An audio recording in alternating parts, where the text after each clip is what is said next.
उन्हें ये बात भी पता होनी चाहिए, और पता है कि अगर खुदा न खास्ता ये जंग छिड़ गई और अगर ये कहीं ऑल आउट वॉर की तरफ चला गया मामला, तो इंडिया का नुकसान पाकिस्तान से बहुत ज़्यादा हो जाएगा। यहाँ पे अभी आजकल इंडो पाक टेंशन का दौर है, बड़ी ही एक अफसोसनाक सूरत हाल है जिसमें से ये पूरा खित्ता गुजर रहा है। मेरा मौक़िफ़ ये है कि जो हिंदुस्तान के दानिश्वर हैं और ख़ास तौर पे जो हिंदुस्तान का वो तबका है जो अखंड भारत का हामी है, उनको अपने ख्यालात को रिविज़िट करना चाहिए। उसकी वजह यह है कि उन्होंने बहुत तजर्बा करके देख लिया, अपनी तमाम तर ताकत, अददी बरतरी और वसाइल जो उनके हमसे बहुत ज़्यादा हैं, इसके बावजूद एक तजुर्बा हुआ था जिसमें हिंदुस्तान भी शामिल था और हम भी शामिल थे, हमारी नालायकियों के नतीजे में और हिंदुस्तान की साजिशों के नतीजे में मशरकी पाकिस्तान बांग्लादेश बन गया था। बिल्कुल हमारी नालायकियाँ बराबर उसमें शामिल थी। मार्शल लॉ लगाए गए, लोगों का मैंडेट टूटा गया, इंसाफ नहीं दिया गया, लेकिन इंडियन इंट्रीग भी पूरी तरह उसके अंदर शामिल थी। तो बांग्लादेश बन गया और पाकिस्तान और बांग्लादेश तकरीबन निस्फ दहाई तक एक दूसरे से दूर रहे, लेकिन दो कौमी नजरिया इतना ताकतवर है कि वो जो सोच थी बांग्लादेश को ज़हनी तौर पर अपना गुलाम बना के रखने की अखंड भारत के हामियों की, वो कुछ अर्सा पहले फ्लॉप हो गई है और वो फेल हो गया सारा प्रोजेक्ट उनका, और बांग्लादेश अपनी असल की तरफ लौटा है।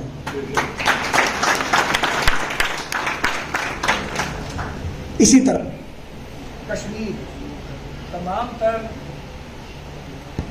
तमाम तर जबर, इंसानी हकूक की बदतरीन खिलाफ वर्जियों और जारे भारतीय अफवाज के और सिक्योरिटी फोर्सेस के अनप्रेसिडेंटेड मजालिम के बावजूद और अरबों डॉलर खर्च करने के बावजूद अखंड भारत के हामी न तो कश्मीरियों के जज्बा आज़ादी को सर कर सके और ना पाकिस्तान से उनके रिश्ते को कमजोर कर सके, और वो अपनी जगह उसी तरह मौजूद और मजबूत है क्योंकि सच यही है। तो ये दो मिसालें बहुत काफ़ी हैं। मैं ये समझता हूं कि बजाय जंगी जुनून पैदा करने के खित्ते में या एक दूसरे के खिलाफ प्रॉक्सी वॉर करने के, ज्यादा बेहतर यह है कि एक दूसरे को फतह करने की बजाय, वो सोच रखने की बजाय बैठना चाहिए, डायलॉग करना चाहिए और मीनिंगफुल डायलॉग होना चाहिए जिसमें सबसे सरे फहरिस्त कश्मीर में यूएन रेजोल्यूशंस के मुताबिक इस्तिस्बाब राय का मामला होना चाहिए। जो खतरा है हिंदुस्तान को, हमें उसका भी अंदाजा होना चाहिए। वो ये समझते हैं कि अगर उनके बाज़ लोग ये समझते हैं, और ये गालिब अक्सरियत जो है एक्सट्रीमिस्ट की, वो ये समझती है कि अगर कश्मीरियों को ये मौका मिल जाए तो फिर बाकी स्टेट्स भी उठ खड़ी होंगी। ऐसा नहीं है।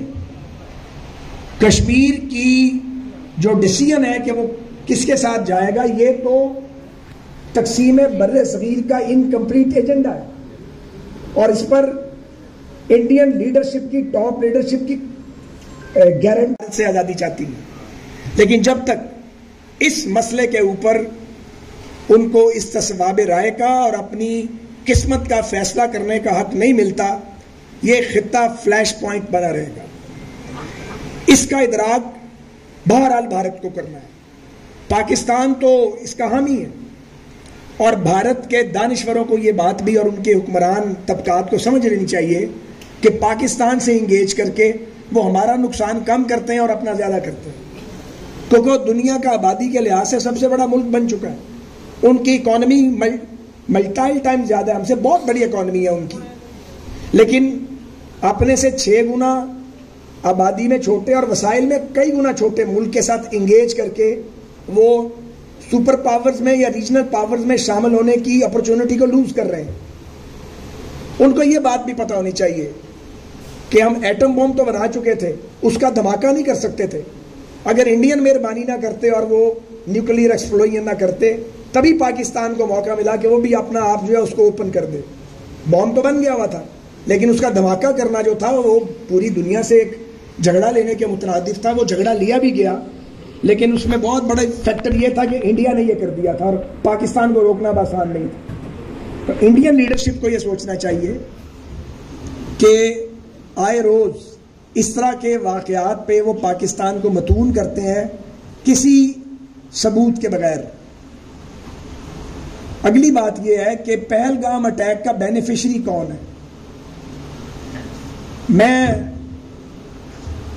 पाकिस्तानी हूं, जाहिर है पाकिस्तान के हक में बात करूंगा, लेकिन मैं इम्पार्शल रहने की कोशिश जरूर कर रहा हूं। पाकिस्तान कैसे पहलगाम अटैक का बेनिफिशियरी है? हम तो कोई डिस्टर्बेंस खित्ते में, कोई लड़ाई झगड़ा इन हालात में हम तो अफोर्ड नहीं करते, क्योंकि हम तो बड़ी मुश्किल से अपने इकोनॉमिक मेल्ट डाउन से निकले हैं और दोबारा हमने सफर शुरू किया है।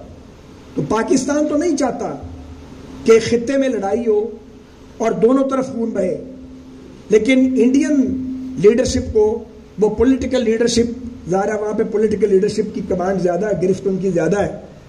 उनको ये फैसला करना है कि उन्होंने कब तक अपने आप को पाकिस्तान के साथ इंगेज रखना। और उन्हें ये बात भी पता होनी चाहिए, और पता है कि अगर खुदा न खास्ता ये जंग छिड़ गई और अगर ये कहीं ऑल आउट वॉर की तरफ चला गया मामला, तो इंडिया का नुकसान पाकिस्तान से बहुत ज़्यादा हो जाएगा।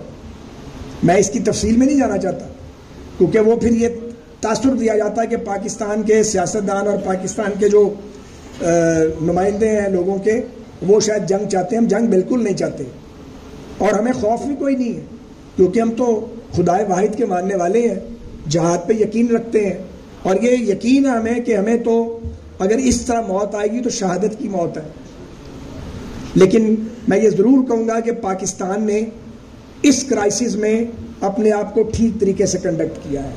और ये जो हमने एक रियासत ने ये इशू रेज किया है कि जी हम तैयार हैं कोऑपरेशन के लिए, अगर इम्पार्शल गैर जानिबदाराना तहकीकात के लिए हम तैयार हैं, हम ताउन करने को भी तैयार हैं, तो इंडिया को इसका जवाब देना चाहिए। मगर वो चुप करके बैठे हुए हैं, वो बोल नहीं रहे।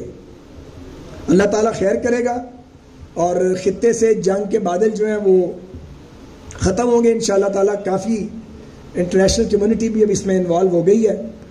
हमें तैयार भी रहना चाहिए किसी भी हालत का सामना करने के लिए, और हमें दुआ भी करनी चाहिए कि अमन की सूरत निकले।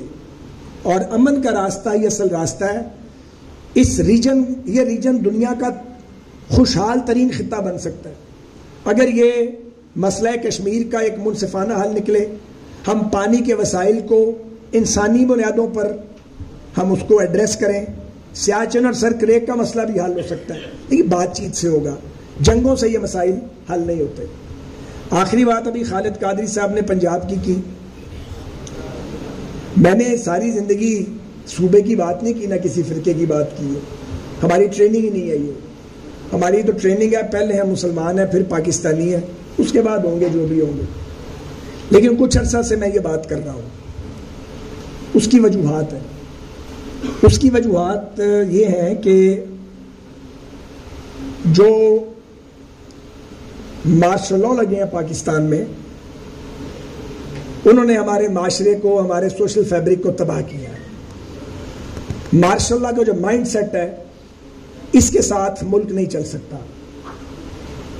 लेकिन ये तासुर पैदा किया गया, दहाइयों से यह काम किया गया। इसमें हमारे अपने लोग भी शामिल हैं और बाहर की कुव्वतें भी शामिल हैं कि जी पंजाब जो है वो पाकिस्तान को डोमिनेट कर रहा है। अगर पंजाब की आबादी 12 करोड़ के लगभग है तो ये हमारा गुनाह तो नहीं है। हमने कितनी बार तकसीम होना है। और ये जो मैं गुफ्तगू अब करने लगा हूँ, ये PMLN का मौकफ नहीं है बिल्कुल भी। कल को ये ना चलाए कि ये PMLN का एक सीनियर लीडर था, ये मौकफ दे रहा था। ये मेरी ज़ाती राय है और मुझे अपनी ज़ाती राय देने का बुनियादी हक हासिल है। और इसी वजह से मैंने कोई सरकारी होता कबूल नहीं किया, ताकि मैं एक आज़ाद शहरी के तौर पे जो समझता हूँ उसका बयान कर सकूँ। ज़रूरी नहीं है कि मेरी बात से इत्तफाक किया जाए। तो गुजारिश ये है कि बहुत मतून किया गया पंजाब को, और रोज़ाना की बुनियाद पे हमें गालियाँ और गोलियाँ खाने को मिलती हैं। ये मुनासिब रवैया नहीं। तो मैं ये समझता हूं कि अगर पंजाब से ताल्लुक़ रखने वाले अहले इल्म और अहले दानिश, शुक्रिया, अगर वो बात नहीं करेंगे तो घेर के पंजाब को मुजरिमों के कटहरे में ला के हिस्टोरिकली खड़ा कर दिया जाएगा। अपने तय किया जा चुका है। हमने झगड़ा नहीं करना, हमने गाली नहीं देनी किसी को, बोली से हमारा कोई ताल्लुक नहीं है, हम पुरअमन लोग हैं, लेकिन तारीख मसख करने की इजाज़त नहीं दी जानी चाहिए। जब बर्रे सगीर तकसीम हो रहा था तो सबसे बड़ी डिवीजन जो हुई है वो रीजन की, वो हुई है बंगाल की, पंजाब की और कश्मीर की। तब खून बहाया पंजाब वालों का और कश्मीरियों का, उनका अब भी बहरा है। और यहाँ पे लाखों लोगों की कुर्बानी दी गई है, लाखों लाशें थी बेगोरो कफन, हजारों खवातीन, बच्चे और बूढ़े उधर रह गए। उसका कोई जिक्र ही नहीं करता। क्यों जिक्र नहीं करता? जो लोग वहां खाते पीते थे, यहाँ आके उन्होंने मजदूरियां की हैं और उनकी 3-3 नस्लें लग गई हैं कम बैक करते हुए। हम में से हर खानदान की एक कहानी है। और जब हमारे बड़े हिजरत करके आ रहे थे तो ये पंजाबी तो थे जिन्होंने अपने हाथ खोल दिए, सीने खोल दिए और उन्हें अपने साथ लगा लिया। और जो अखुवत है, मवाखात है, उसका अमली मुजाहरा किया गया। चंद साल थे मुश्किल के इब्तदाई, उसके बाद सब एक हो गए। अब दहाइयों से यहाँ पे कोई फर्क ही नहीं है। बरादरी के नाम पे कोई वोट ही नहीं देता, वोट मिलता है जमात के या नजरिए के या बयानिए के नाम पे। तो सुलझाव आ गया सारे मामले में। 65 की वॉर हुई तो हम वॉर फ्रंट पे थे, हमारा खून बहा, औरों का भी बहा, सबसे ज्यादा हमारा बहा। कहते हैं जी पंजाब के लोग मुजामत नहीं करते। मुजामत किसे कहते हैं? अपनों के खिलाफ मुजामत शुरू कर दें, ये नहीं हम कर सकते। लेकिन ये भी कोई ना कहे कि मार्शल के खिलाफ जो है वो मुजामत नहीं की गई है। मार्शल के खिलाफ जब ज़िया मार्शल लगा तो सिंध ने बहुत मुजामत की, और पंजाब में जो भुट्टो मरहूम के साथी थे उन्होंने भी बेपनाह मुजामत की। कोड़े खाए, वो फांसियों पे झूल गए, यानी जो एक इंसान कर सकता था उन्होंने किया।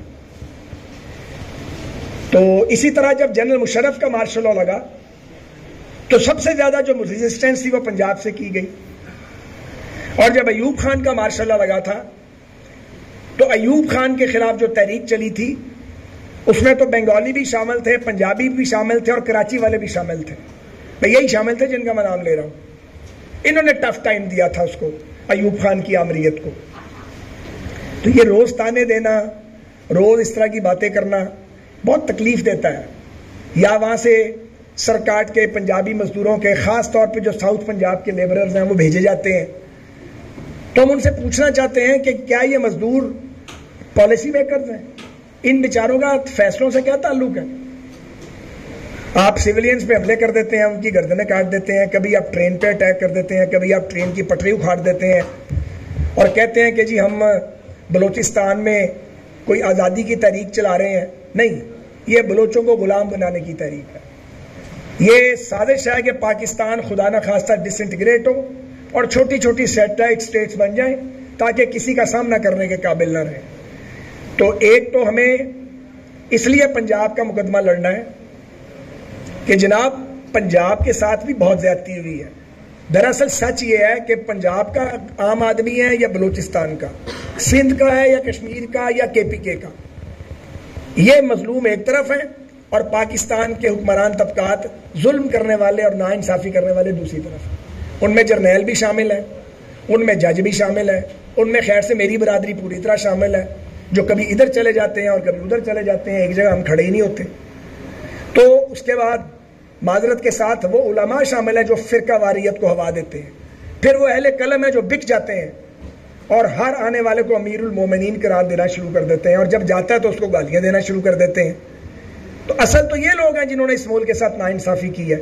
ये पंजाब, केपी, बलोचिस्तान, कश्मीर या सिंध का मसला नहीं है, मगर ये मसला बनाया जा रहा है। तो हमने पंजाब के नौजवान को मुश्तिल नहीं होने देना, क्योंकि इश्ताल पैदा होना शुरू हो गया है और इश्ताल बड़ा तो उससे खराबी होगी।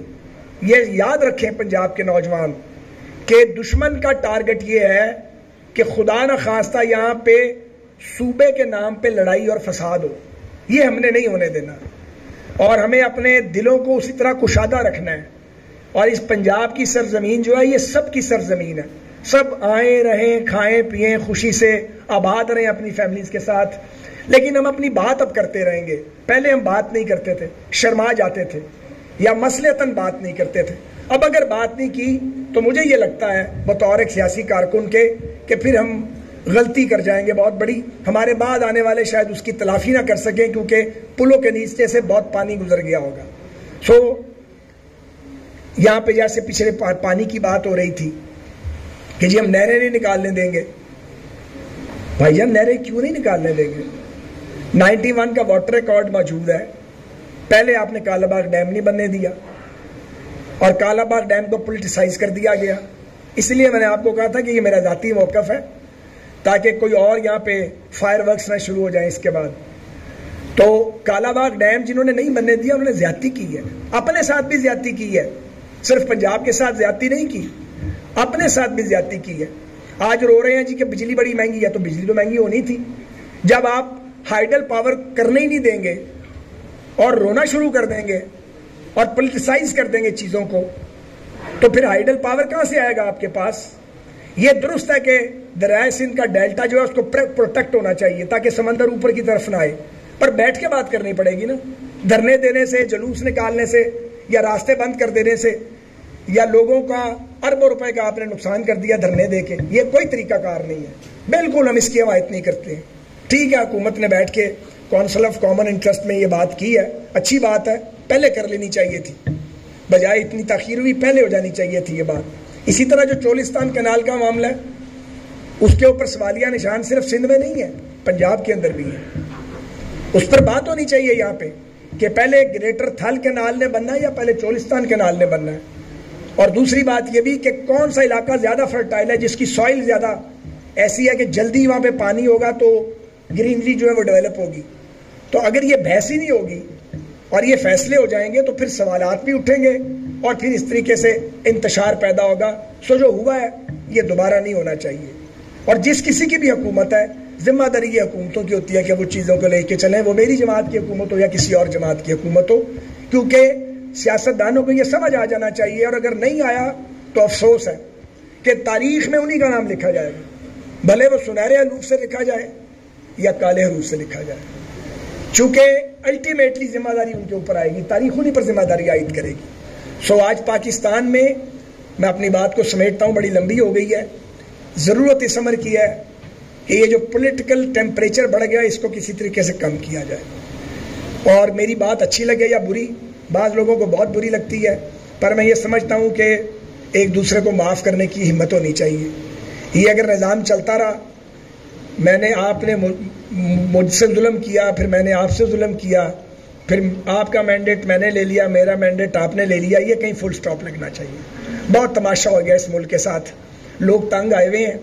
और अगर ये बात समझ ना आई पाकिस्तान के डिसीजन मेकर्स को, तो मैं बहुत ऑनेस्टी से कहता हूँ कि क़यादतें मकबूल हैं या कबूल है, बाहर है या अंदर है। लोग ये क़यादतें जो हैं इनसे फिर फेडअप हो जाएंगे। और शायद मेरी एज ग्रुप के अंदर तो अब तब्दीली वाली हिम्मत रह नहीं गई, लेकिन ये जो यंगस्टर बैठे हैं ये सारी चीज़ों को ऑब्जर्व कर रहे हैं, वो देख रहे हैं हर वक्त की लड़ाई यार, हर वक्त की एक दूसरे की टांगें खींचना, हर वक्त एक दूसरे पे तानाबाजी करना। टॉक शोज में जाते हैं तो सौकनों की तरह लड़ना शुरू कर देते हैं। मैं कई साल से टॉक शोज में नहीं गया, तो भाई मैं नहीं लड़ सकता किसी के साथ, सौकनों के साथ, ना मैं झूठ बोलने के लिए तैयार हूँ। ऐਵੇਂ गलत दिफा करते जाओ। हर एक ने अपने लीडर को कोई पता नहीं कौन सा बुत बना लिया है, उन्हें इंसानों से ही मुहावरा कर दिया है। भाई लीडर लीडर होते हैं, इंसान होते हैं, वो देवता नहीं है, उनको इंसान ही समझे। जहाँ ठीक बात करते हैं, हमायत करें, गलती करते हैं तो उसको उनको टोकेंगे ये गलत है, ये नहीं ठीक। लेकिन ये कल्चर भी हमारे यहाँ जो है ये तकरीबन दम तोड़ चुका है। तो हमें, मैं बहुत शुक्रगुजार हूँ, आपने बहुत सी देर मुझे बर्दाश्त किया, मेरी बात सुनी। हम सब जहाँ भी हैं, आप में से कोई किसी जमात के साथ वाबस्ता होगा, कोई किसी के साथ, ये आपका फंडामेंटल राइट है। किसी पार्टी के साथ अटैचमेंट को पाकिस्तान में जुर्म नहीं होना चाहिए, पाकिस्तान पाइला।